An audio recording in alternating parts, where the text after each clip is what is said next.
阿姐爱上了我的未婚夫，为了得到宋初年，她找人玷污了我，伙同父亲将我卖进了王府做妾。我去求宋初年救我，他却命人将我扔出门外。你已经脏了，怎么配得上我？最终我在王府被折磨了2年，受尽欺凌，死在了大雪纷飞的乱葬岗。重活一世，阿姐再次邀我小酌，这是你最爱的桃花酿。我接过酒杯，一饮而尽，这酒里下了药，我知道，但我重了。阿姐却不知道，袭击里前夜，刘府门前挂了大灯笼，一片喜乐。全京城都知道柳大人最疼爱的庶女刘雪龙，也就是我明日会迎来最风光的积极里面乐。从阿姐柳如烟提着食盒来了，我院里姐姐特意带了你最爱的桃花酿为你庆贺。阿姐和往常一样捏了捏我的鼻尖，笑得一脸宠溺。我也和从前一般抱着她的胳膊撒娇，还是阿姐最疼我。酒菜摆上桌后，柳如烟吩咐我屋里的女使燕翠罗，你们去我院里把我给雪蓉准备的贺礼拿来，又打发了其他伺候的下人。今日我亲自来伺候咱们二姑娘。我坐在桌前，大口吃着糯米藕，看她里里外外一番忙活，不数2-3盏。酒下肚后，叶儿和翠罗还不见回来，我扶着额头有些不适。阿姐，这酒似乎不对，苦得很，没喝多少，却晕乎乎的。柳如烟眼里闪过一抹喜色，又帮我倒了一杯酒。我的傻妹妹你还小，不懂得人生百味，抵不过一个苦字。我心里冷笑，我怎会不懂？如烟满脸慌张，捂着胸口想要呼救，可已经喊不出声了。不一会儿她便昏睡了过去。嫣儿和翠罗推门进来，合力把她抬到床上，吞去了她的衣衫后，我们3人藏在暖阁里，静。人来，柳如烟怎么也没想到，我重生在了今天早晨。我提前准备好了解药，和叶翠罗一起吃下，又准备了星号给柳如烟。前世嫣儿和翠罗被迷晕，隔天又被父亲以恶仆的罪名活要打死。这时他们在被关进柴房后，司机逃了出来，刘府热闹非凡，没有人注意到我院里的异常。不一会儿响起了很轻的叩门声，随后门被推开，我听到有人说，请王爷好好享受。这声音我认的是父亲身旁的小厮，被称作王爷的人是太后最疼爱的小儿子秦牧，也是京中最臭名昭著的恶霸。王屋里黑漆漆一片，秦牧并没有发现床上的人，并不是我。他利落地脱了衣裳，扑到床上，钻进了裹着柳如烟的绒毯里。小美人可想死爷了，今日终于落在爷手里了，爷好好教你快活。平日里端着一副大家闺秀的样子，不过是个庶女，架子倒是大花了也20万两可，算是得到你了。这些污言秽语灌进我耳朵里，我心里似有一团火烧的。我心疼前世，我原以为只是柳如烟害我，她迷晕我后让秦牧玷污了我，隔天当场撞破这桩龌龊事。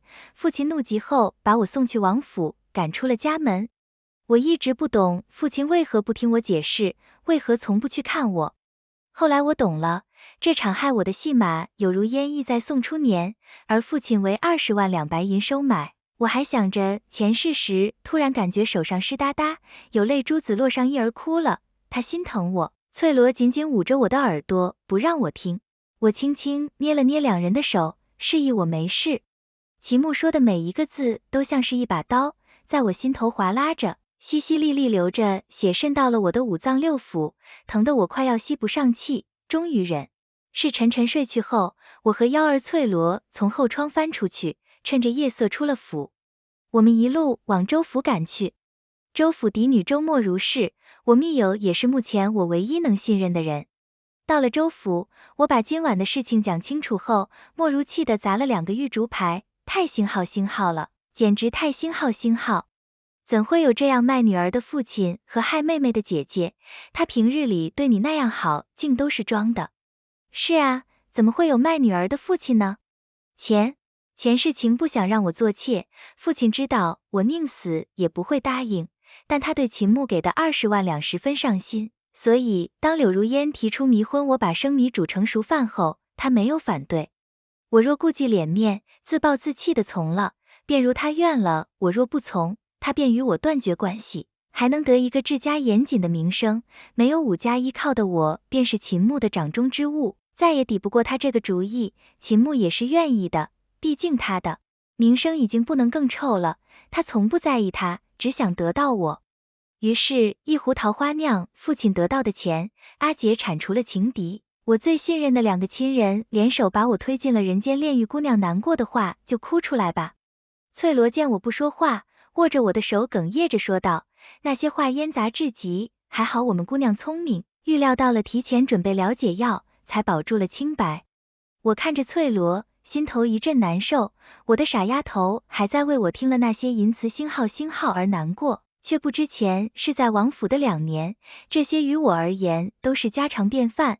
我轻轻擦拭翠罗掉下的泪珠子，没事儿，姑娘，我不是好端端的坐在这儿吗？别人害了咱们打回去便是。莫如点了点头。好，你说怎么打刀枪棍棒，我定将他打到你解气为止。说着就顺手拿起一旁的短匕首琢磨起来，我忍不住。生当然不会明着打他一顿了，我会让他生不如死。好，都听你的。对了，你有没有告诉宋初年有他撑腰，想必你父亲也会让你几分。我摇了摇头，现在还是不。找他的时候，前世我被赶出家门后，想法子逃离了穆王府的看管，去找了宋初年，和宋府大门紧闭，任我怎么敲都不开门。直到傍晚，管家才开门传话，我家公子是上面的红人，未来是要登基拜相的。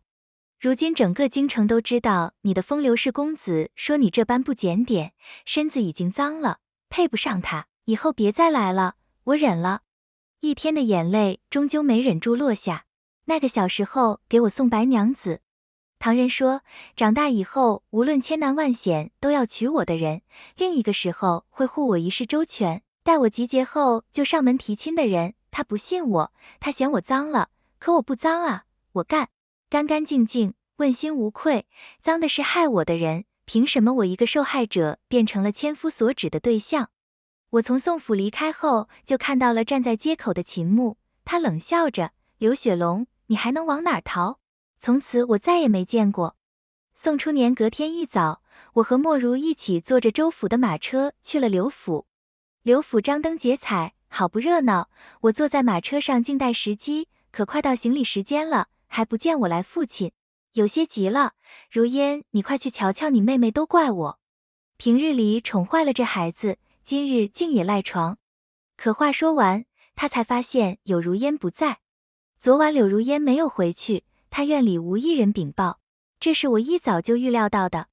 柳如烟性子骄横，平日时常打骂下人，就连贴身女使也被克扣过，月前罚跪过。因此哪怕他一夜未归，下人们也都趁机各自潇洒，无人管他。走，咱们一块儿去叫醒这懒丫头。莫如开口笑着招呼众人，他替代了前世柳如烟的角色，可当众人推开房门时，看到的是凌乱的陈设和床上鼾声如雷的男子。父亲气得发抖，怒喝道，刘雪荣，你这是要我的命吗？我穿戴整齐的从父亲身后探出身来，父亲叫我女儿，昨晚想念阿娘了，回他院里喝了点酒，睡着了。今日骑女儿的，不错，还请父亲责罚。我低着头，脸上写满了愧疚，一副做错事的样子。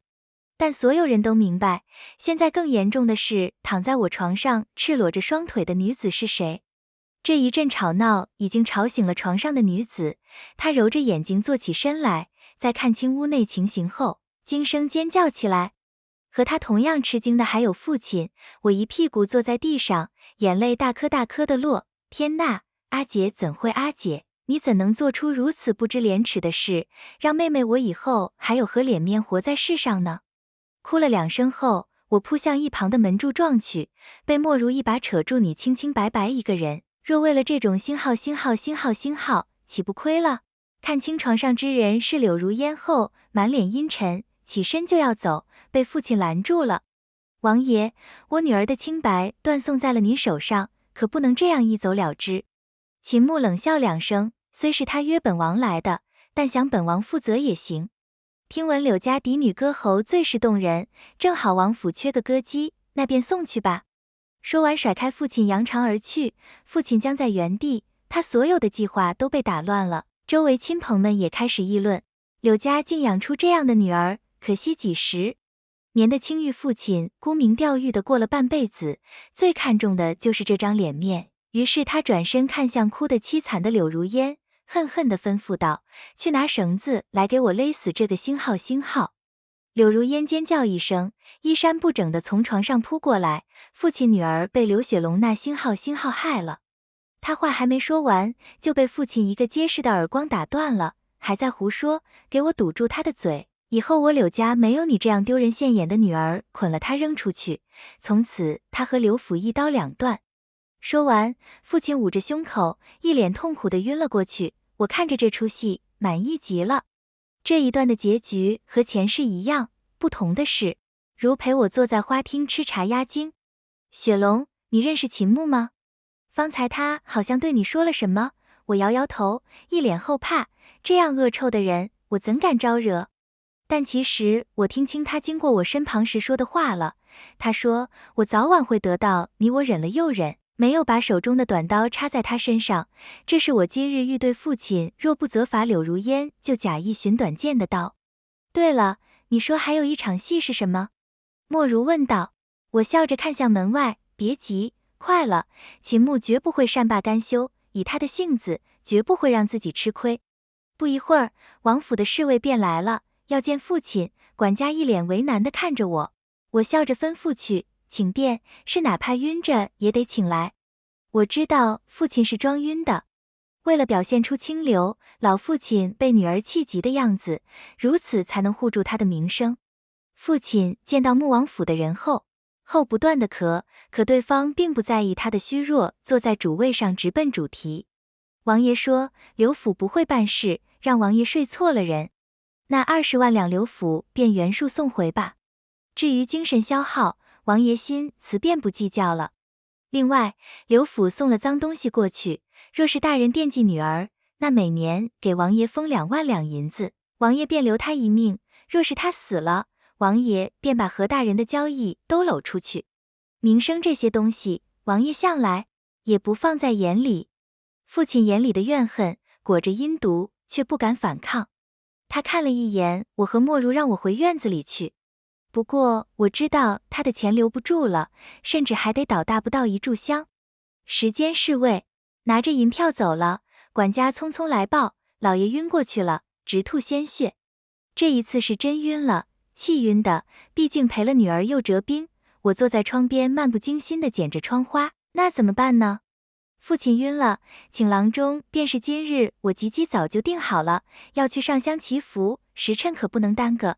这样吧，你去回禀夫人，顺便告诉她阿姐的事儿。刘府夫人赵氏是柳如烟的亲生母，今在我们搬到京城的第3年，父亲为了拉拢权贵，硬逼着马术不精的赵氏和贵妇人们打马球，夫人从马上摔落，摔伤了腿，从此便很少出门管事。我曾以为他也是被父亲迫害的可怜人，可后来我在王府受折磨时，他跛着脚专程来王府找我。当年老爷多宠你娘，那个星号说她美艳动人，可如今呢，她在黄泉下，他的女儿和她一样是星号的妾，而我的女儿嫁给了探花人啊。究竟只有活着才能是赢家，只是夫人啊。究竟因果轮回，今日我便让你瞧瞧，活着未必就能做赢家。管家眼瞧着，我叹了口气，去找夫人。莫如坐在炕边拍手叫好，雪蓉你干得太漂亮了，就得这么收拾这些人。我看着手中剪好的鸳鸯窗花，低声说道，这就好吗？还远远不够，才刚刚开始，比起前世我受的苦还远远不够呢。前世我被扣上不知廉耻的骂名后，父亲与我断了关系，人人都赞叹柳家青牛不脏污纳垢，却不知柳府便是最龌龊肮脏的地方。我被带进王府后，过得生不如死因，我宁死不从，被打得浑身是伤，伤口里洒满了粗盐。秦牧让我跪在冬夜的院里，一盆盆的凉水从头顶灌下，凉水化着盐，疼得我浑身直冒汗。看他和其他女人亲热我，低头不看他，便拧着我的下巴骂我，你个星号。本王花了20万两买不来你的意思，点头见我不回话，他手下一用力，将我整个下巴卸了下来，看着我合不拢嘴，他才满意的回到床上。我被他足足折磨了2年。这2年里，柳如烟嫁给了探花父亲，升了官，就连赵氏也敢跛着脚出门了。可这一切都与我无关了。在一个下雪的冬日，请不到我房里，一把将我从床上拖起。本王最后一次问你，可愿意？我一口带着血的蛋啐在他脸上，他怒极，将我重重摔在地上。我感觉自己5脏6腑都震得发麻，胸口堵得有些不气，拉去扔了。我被扔在了乱葬岗身旁，都是腐烂的尸身和白骨。我强忍着恶心，一点点从坑底往上爬。我要报仇，为我的义儿和翠罗，为我自己，为我被辜负的信任。在王府被那样折磨，我一直强迫自己清醒，我必须活着才能报仇。我阿娘临死前握着我的手叮嘱，活着就有希望。阿娘说，她这一辈子是走不出柳家这座宅子了，但是她希望我能走出去，为自己活着。你若觅得良婿，安稳一世自然是好，但若上山做姑子，下水做渔娘也不错，只要你自己舒坦，阿娘在地下便能安心。只一点，你答应阿娘，千万别做妾，活得没尊严没体面。可是阿娘，我还是被父亲卖给人做妾了，那是我的亲生父亲啊，他也曾抱过我，哄过我，对我吃过肉脯，带我抓过麻雀。他在下的日子里高兴地抱着我举过头顶雪绒，你瞧下雪了，你出生的那天也下了这样大的雪，你就像个雪娃娃一样晶莹剔透，爹爹便给你取名雪绒。雪中芙蓉走了，爹爹带雪龙去雪人了。父亲指我和阿姐2个女儿，我们一下一动，是他的一对玉水芙蓉。我永远记得那天纷飞的雪花中，父亲抱着我转圈圈，我高兴的仿佛天地间都是我的一样。只是到底为什么一切变成了现在这样呢？好像从父亲升官，我们搬到京城那1年起，一切就都变了。父亲越来越贪恋权势和钱财。起初我以为他只是被物欲横流的京城蒙蔽了双眼，后来我才明白，他心底里本就渴望这一切，只不过到了京城，他心底的欲望和贪念才无法控制，冒出了头。如果我能活下来，我定要撕开父亲那张伪善的面皮，让世人看看他真实的嘴脸。我要让柳如烟把我说过的苦难全部经历一遍，但是我真的好累啊。夜越来越深，我的身体已经失去了知觉，我流了好多血，我实在是没有力气再多爬一步了。我趴在坑边看到，半天明人眼的大雪中有个白团飞奔而来，似乎是匹马，又似乎是个人。我没力气再辨认了我，最后抬眼看着落在我衣袖上的雪花，和那年宋初年给我剪的窗花一样。我想起来，今日早晨听到王府下人说宋初年成了本朝最年轻的协办大学士，当之无愧的大红人，果然是能入阁拜相的人，他应该很庆幸没有被我拖累吧。我的眼皮越来越重，再也撑不住了。阿娘对不起，我成了妾，也没有好好活下去。闭眼前那个白团好像奔到了我身边，只是我什么都不知道了。我生在大雪飘落时，也死在了大雪飘落时，大雪是上天也怜我，让我重生了。不是说要去上香吗？走吧，我陪你一起去。莫如吃完1颗香梨后拉我起身，我把那张鸳鸯窗花夹在书中。好啊，我去找宋初年一起去，他说过吉吉这日要送我一份大礼，今日他必定回来了。我恨透了他的父亲，可我必须得去找他，只有他才能震慑得住秦牧，让他拿我的主意。宋初年虽是庶子，但天资聪颖，圣上惜才。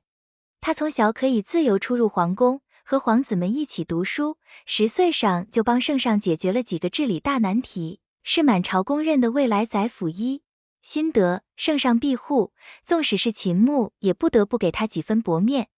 所以我得找他好好的利用他来帮我办事。这次宋府的门很快就开了，柳姑娘先到偏厅吃会儿茶，想来公子也快到家了，他去哪儿了？河南水患严重，公子昨天夜里被传进宫商讨，这会儿还没回来。我点点头，那我下午再来。我和莫如结伴在山上散心了半日，思绪却一直飘在远处。宋初年不在府上等他回来，听说刘府的情况后，会怎样像从前一样，在我面前戴着伪善假意温柔的面具继续演戏，还是和前世一样痛斥我刘府家风差，会拖累他，与我断了个联系？那我宁愿他先演着戏回到城里时，日头刚刚下山，时间和前世差不多，我再次叩响宋府的门，管家一脸歉意，公子还没有回来，我整个人僵在了原地。宋初年的时间线应该和前世没有出入，这个点他人不在家，那当时传话给我要与我断干净的人是谁？我正在发呆时，燕儿扯了扯我的衣袖，宋初年从马车上下来，快步走向我，每一步都让我紧张又揪心。2年没见过他了，他还是和从前一样，一身白袍，风度翩翩。晚风拂起他的衣角，让我想起来了，喜欢上他的那天也是这样的傍晚，向来稳重的尚书帮我摘下了风筝，只是他的性子似乎反倒不如前世沉稳。从前他虽喜欢，我也与我私下定了终身，但在有外人时，他从不表露自己的情绪，不显山不露水。他说喜怒成于色的人在皇帝身边难得长久，因此柳如烟一直不知道我和他的事情。直到那次宋春年给我送青玉镯子，被柳如烟看到，知晓了宋初年喜欢的人是我后，他便开始设计害我。可是今天我在他脸上看到了慌张，走到我身边时，他一把将我揽进怀里，一手抱着我的腰肢，一手轻抚着我的发髻。雪容雪容，太好了，你在这里。宋初年低沉的声音在我耳边下蛊，我恍惚间甚至想要原谅他，但我很快清醒过来，笑道，你知道我家的事了，担心我是吗？他点点头，眼里带着一丝疼惜，我昨晚歇在宫里，早起惦记着你的生辰，可圣上不放我走，是我不好。今日我若是早些去刘府，你也不用独自在生辰。这日面对这一切，他眼里的关系好真实啊。我心里暗自叹服，只怕南街最好的戏曲，班子也演不过他。我装出一副后怕的模样，可是秦牧的目标似乎是我，他得不到，我定会再想法子。宋初年不带犹豫的开口，我明日便去刘府提亲，只要我们定下亲事，他也不敢胡来。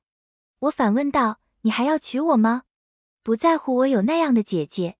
宋初年声音轻柔，当然不会，他是他，你是你，那若今日被玷污的人是我，你还会娶我吗？我还是问出了这个问题，这个我心里一直不愿意去触碰的痛点。宋初年突然扳着我的肩膀，神情肃然，会我心里清楚你是什么人，断不会被流言风语所左右，你在我眼里是最干净的人啊，刀子没有捅到自己身上，那张嘴当然是可以胡说八道的。不怕，我会毁了你的前程。我继续问道。宋初年突然笑道，不怕圣上若因此不让我做官，那我便带着你去游山玩水，快活一生。在我及笄这日，宋初年演了几出戏都很精彩，撒了很多谎，但没关系，我已经知道真实回答了。这一夜我睡得很不好，从前在王府没睡过一个安生觉，导致我现在闭眼难免天蒙蒙亮时我才睡着，睡不到半个时辰，燕儿叫醒了我，大姑娘回来了，正在花厅和夫人抱着哭呢。我赶去花厅时，柳如烟双眼红肿的抽泣着，赵是握着她的手抹泪，父亲则是面无表情的坐在主位出神。我朗声笑道，妹妹还为恭贺阿姐有情人终成眷属呢，今日特地为阿姐准备了一份贺礼。说着，我让翠罗盛上一个木匣子，里面放着一个憨态可掬的瓷娃娃，这是我昨日去清寺为阿姐求来的福娃娃，能保佑女子早的贵子，阿姐的王爷喜爱，日后若能再生个孩子，哪怕是妾也能得一份安稳。我这话专戳柳如烟和赵氏的肺管子，柳如烟气的一口气差点没上来，抢过瓷娃娃就砸在了地上，放声哭道，啊！父亲面色缓和了下来，柳如烟进王府，到底他也有份。父亲正要开口，管家就来报了。宋福递了帖子，上门提亲。我笑着看向柳如烟，这可真是喜事成双，阿姐回门我一亲。这句话对柳如烟杀伤力极大，一个妾哪来的回门之礼？他他定是和秦穆达成了某种协议，回来害我，只是更戳他心窝的，是宋初年要娶我上门提亲。三叔六聘明媒，正因美如烟嘶吼了一声，声音刺耳，像是被困住的野兽球。沿途末路，再无法子先把大姑娘带下去。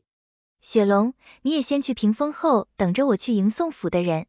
父亲积极吩咐道，这个时候他可不想让昨天刚刚丢了人的柳如烟坏了。我的好事，父亲心里很清楚，秦穆他已经得罪了，如今能傍上宋初年的话，日后多了个靠山，自然是好事。况且宋初年名声在外，能在昨日发生那样败坏家风的事情，后来提亲无疑是在给梅府撑门面，父亲自然喜欢极了。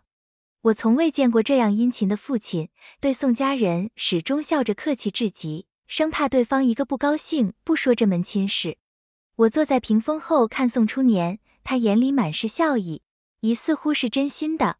这场亲事定在了10月初82个月之后，父亲怕再生变故，想要越早越好。那日临走前，宋初年送给我一本书，这对窗花我已经剪好了，如此，今只盼着早日能与你共剪西窗烛。书里夹着的窗花是一对并蒂海棠花夹在执子之手，与子偕老的一夜，我心里的恨意似乎消磨了那么一点点。宋初年，你怎么总是有办法？法让我对你心动没多久，整个京城都知道了宋初年与我定亲的事情，秦穆也没再来打扰过我。那日柳如烟回家，果然是被他送来打探消息的。得知我定亲，听说当晚柳如烟就被秦穆吊上打了一顿，赵氏听闻后哭了5回，晕了3回，扯着父亲的衣袖，求他去把柳如烟接回来。父亲沉默了许久，来问我，宋初年可有法子把你阿姐从王府接出来？她是不检点待，快门美，但到底是我的女儿从小疼着长大，如今看她这遭遇，爹也心疼，你去求宋初年帮忙好吗？美如烟不过挨了一顿打，父亲就急得要找人救她，可我呢，被折磨成那样。赵氏亲自去王府看过，他们都知道，却从未想过救我出来。原来我在父亲心里真的不值一提。初年与我说过，如今穆王爷忌惮他和圣上，才没有针对刘府，那若是接触了阿姐，惹得他恼火，那时恐怕初年也帮不上忙。阿姐如今虽不如意，到底不会闹出人命，夫人多去教阿姐，哄得王爷高兴，也就没事了。我是没关系的，成亲后我就是送死的人了，可担。孙富强父亲沉默了许久，叹了口气，这事你别提了，他选择了保自己。父亲对阿姐有疼爱，但不多不敌他对自己的爱。临出门时，父亲突然回过头来盯着我看，这几日我总觉得你和从前不同，什么时候你变得这么精明自私了？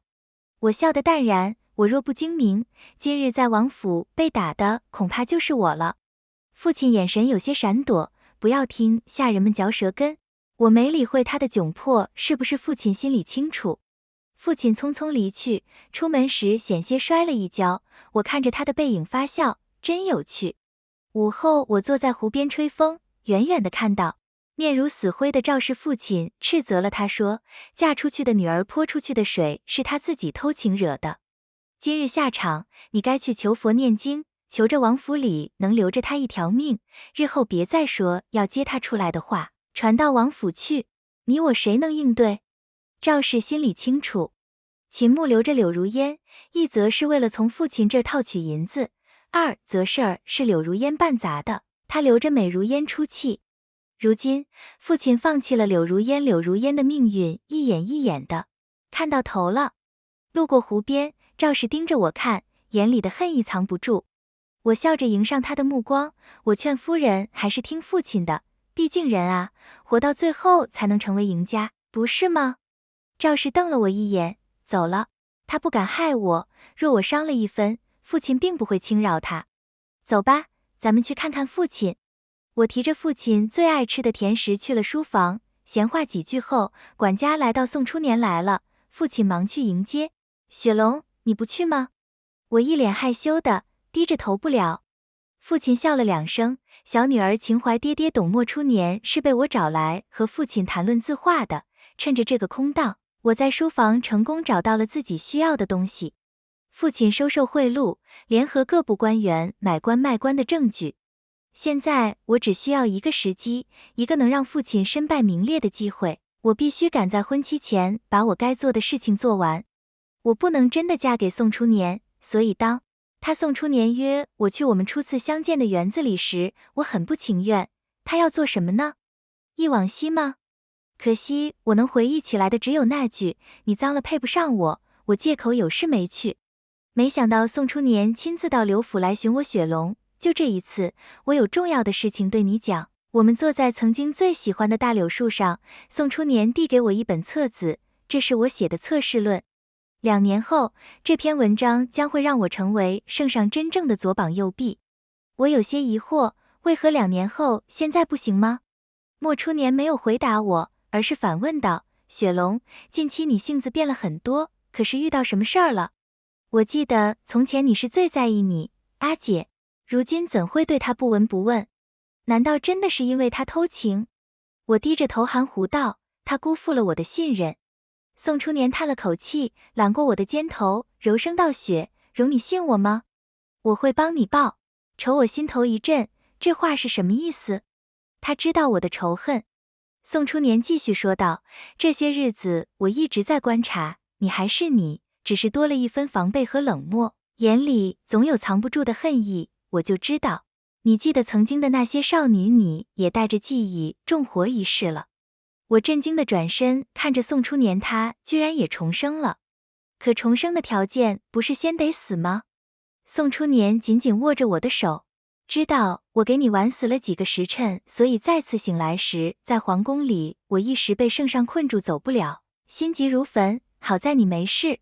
宋初年的眼眶有些湿润，他好像很难受，但我很理智，既然他也有前世的记忆，那我也不必再演戏了。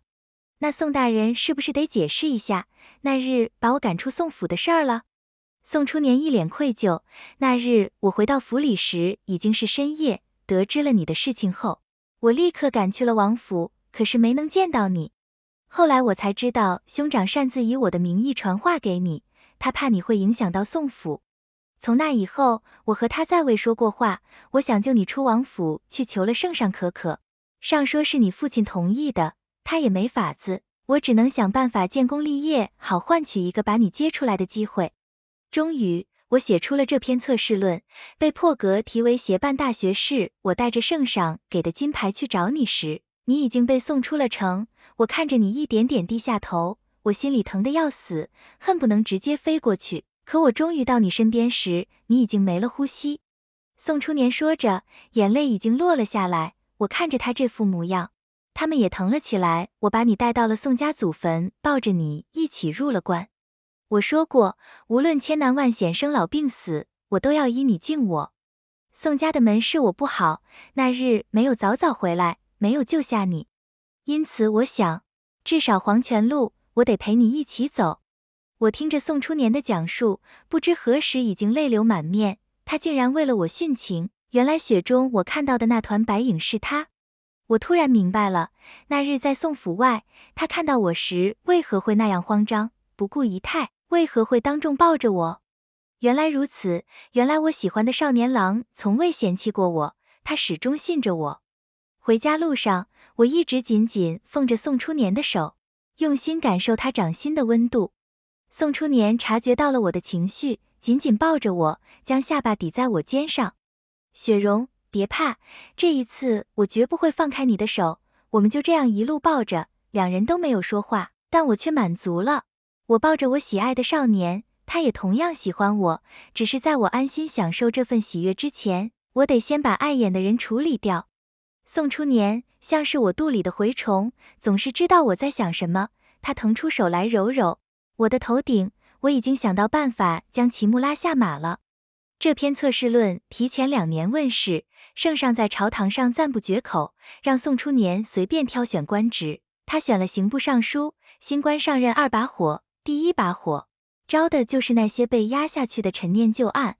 从前那些官官相护的案件被他翻出，艾克上书请旨查证处理，圣心大悦。但他是包青天转世，有宋爱卿在我朝何愁不兴盛画上，自己说的。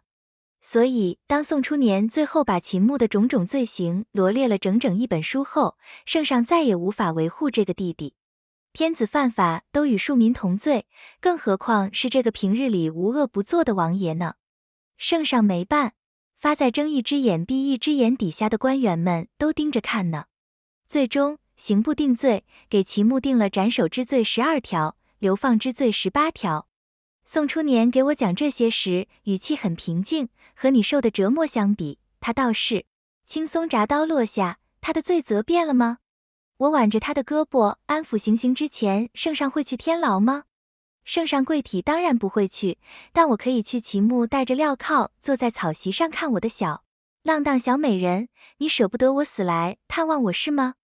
我没有理会他，直接命人将冰水浇在他身上。他甩了甩湿透的头，发笑道：痛快，这天还热着，就需要这样的冰水来消暑。但是10来盆冰水浇下后，他逐渐不淡定了。他对着我嘶吼：你知道本王是谁吗？竟敢如此待本王！依旧没有人理他。水浇够了，我在他身上撒满了盐，绑住了他的手脚。这一毕业他会又冷又痒，却只能忍着。从天牢出来后，宋初年一直没有说话。过了许久，他突然抱着我哭了。他以前是这样对你的，是吗？我咬了咬唇，9牛1毛。宋初年哭得更厉害了，他抱着我不断道歉，对不起，雪容是我耽误了，害得你受了2年罪，都是我不好，都怪我。我给他擦着眼泪，不断安抚说我自己不当，心中了柳如烟的计。不怪你，真的不怪你，但无论我怎么劝，宋初年都哭个不停。我第一次见识到男人感性起来，原来这么难搞，那我只能拿出大招了。我抬起身，凑到宋初年跟前，对准他的唇，贴了上去，用我的唇堵住了这个源源不断怨恨自己的缺口。宋初年的耳根子瞬间红成一片，但是很快他便反应了过来，抱着我不停：雪容你学坏了，但是这点坏可以保留。秦牧直到被押送去法场时，依然不相信宋初年真的扳倒了他。昨晚一夜被盐水浸泡着的滋味，想来也不好受。他肉眼可见的憔悴了许多，再没有往日的威风风。七围观，百姓们纷纷往他身上扔鸡蛋和烂菜叶子。据说这是经过圣上默许的。圣上希望以此来告诫众臣，哪怕是朕的弟弟犯错了，也要如此游街斩首。只是圣上大概没想到百姓中会有人精通设计，朝着秦膝盖和腰窝扔去的是进了剧毒的匕首。官兵想要镇压，却抵不过百姓人多。最终，秦牧被送到法场时，浑身鲜血淋漓，中刀处已经迅速会烂疼的，他几乎失去了意识。秦牧被斩首了，家丁流放女着被罚到新奴库当值，终身不得调职。柳如烟在王府是歌姬，甚至连妾都算不得，因此被罚。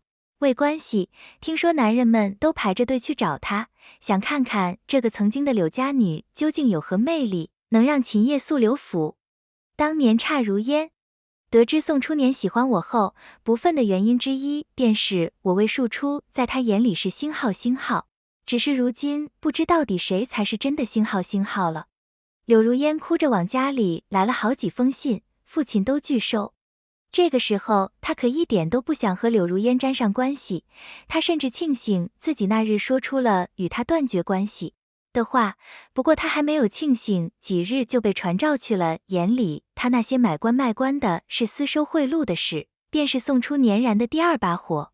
有了秦牧开头，圣上完全不手软，父亲和赵氏被封。放听说在流放途中，2人因身体不适双双病倒，最后死在了路上。唯有我因为和宋初年有婚约，没有被牵连。宋初年的第3把火烧了自己的官职，他向圣赐回家，臣挂念家中妻子无心上朝。我问他为何要辞官，他最后看了城门一眼，一枚吻落在了我额头。京城里都是不好的回忆，你看着伤心，我瞧着心疼，咱们便走远的去游山玩水，去品茶饮酒，做一对快活的神仙眷侣。莫如在城门口哭的上不来气。早知道他要带你走，便不让你嫁他了。但没哭几声就被宋初年了，一把红缨枪哄好了。谢谢你帮我照顾雪龙，陪他度过了最难熬的一夜。我们上了马车，挥手和莫如告别，城门越来越远，最终消失在了夕阳里。我窝在宋初年怀里，计划着明日上午吃什么，身旁坐着正在打瞌睡的叶儿和翠萝掀起帘子，雪花渐渐飘落。冬天来了，明该天炉火了。